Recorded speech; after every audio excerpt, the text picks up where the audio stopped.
Hello， 小伙伴们，大家好，我是 Miki， 非常开心又能和大家一起聊天了。今天我的好伙伴他少不能出镜，因为德国疫情的关系呢，我们俩没办法经常见面，所以呢，我今天趁着德国天气特别好，跟大家聊一个很有意思的话题，就是穷人家的孩子可以考虑来德国留学吗？首先我想跟大家聊一下，就是怎么去定义穷人家这个名词。我认为穷人家的话，可能就是那种家境不是特别好，不能说你可以无忧无虑的从父母那里拿走10万、20万、30万人民币来供你的出国留学。所以这种穷人家的定义呢，在我这里就是你不愿意从家里拿父母的血汗钱，或者是说父母没有办法去用财力支持你出国留学。那在这样的情况下，我们出国留学来德国是不是可能呢？接下来想跟大家探讨第二个问题，就是为什么想要来德国留学。我们要看一下自己的目的是什么。比如说我的情况就是我本科是一个2本，我想读一个非常优秀的研究生，在国内特别难，而且我是考研失败，所以说我是真的想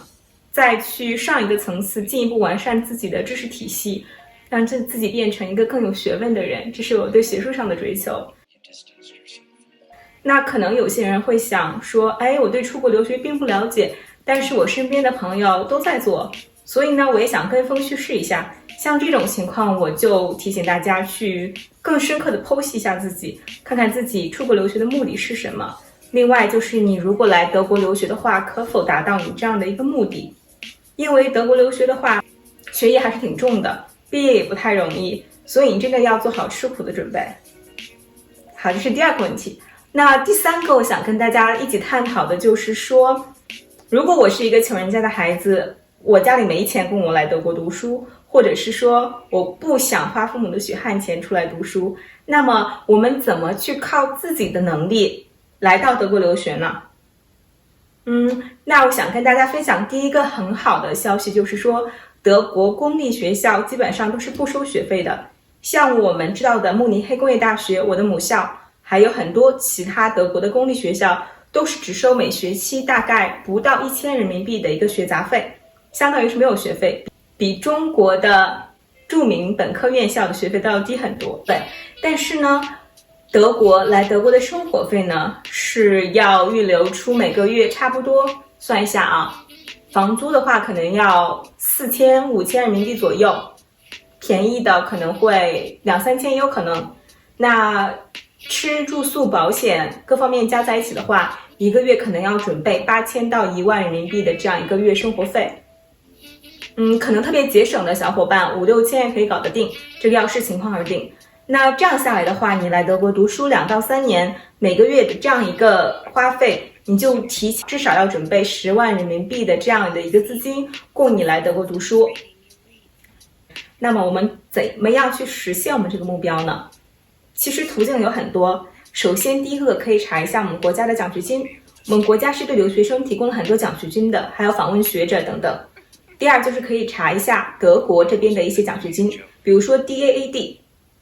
这些奖学金的信息如果大家需要的话呢，可以联系我们。第二个途径呢，就是我们看一下能否贷到7-8万人民币这样的一个数额，当然不是那种高利贷，是通过正规途径进行贷款。因为你申请德国留学的签证只需要7-8万元的保障金，如果你有这个钱的话，你就可以来德国读书，并且这个钱可以德国银行每月返还给你，供你每个月的生活费。第三个方法呢，就是一个比较长期的方法，就是像我一样，我是工作了2年，大概有了10万人民币的积蓄之后，我才来德国读书的。当然这个会比较花时间，如果你觉得你不希望现在去工作赚钱，你想先提升自己的知识水平之后再去努力创造价值的话，那么咱们就走前面2种途径。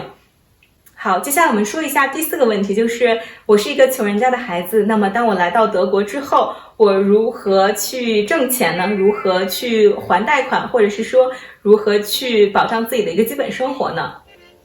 首先第一个啊，就是当我们申请到德国学校的时候，马上要去申请德国学校的宿舍，因为宿舍它是会比外面租房便宜好几千人民币，可能住学校宿舍的话，每个月2000人民币，或者是更少一些就可以搞得定。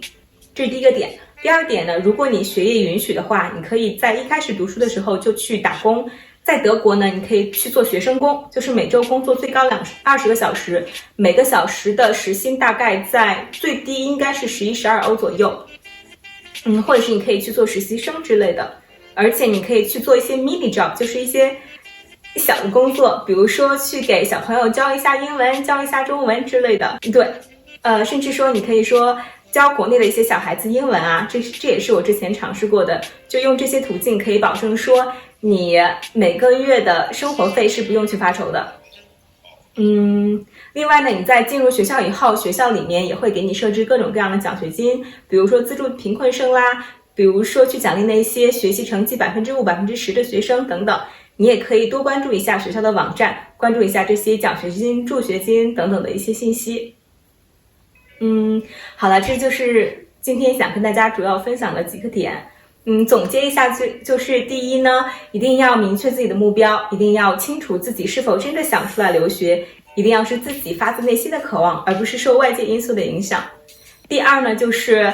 你一旦定下这样的一个目标，你就要去努力实现它，而且从我的个人经历来说，真的是可以实现的。不管是你家里面有多穷，你都是可以靠自己的能力出来的。然后第三个点想跟大家总结的就是说，你要去努力发现一些可以致富，不能说致富吧，维持基本生活，来到德国之后维持基本生活的一些方式，比如说奖学金，比如说学校低廉的住宿，比如说去做一些学生工或者是 mini job。